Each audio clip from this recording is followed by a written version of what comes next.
تو سال 2007 خانواده مکان از انگلیس رفتن تعطیلات به پرتغال.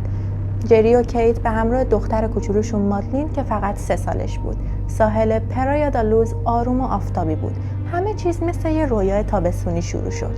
یه شب جری و کیت میرن شام بخورن. دختر کوچولوشون هم تو اتاق خواب بود. اما وقتی برمیگردن میبینن در اتاق خواب بازه. وارد اتاق خواب که میشن میبینن هیچ اثری از مادلین نیست. سریعاً با پلیس تماس میگیرن و پلیس همه جا رو میگرده، ساحل، جنگل و حتی خونه‌ها، اما هیچ ردی نبود، نه رد پایی و نه صدایی. سالها گذشت، چهره مادلین روی میلیون‌ها پوستر چاپ شد، اما هیچ اثری ازش پیدا نشد.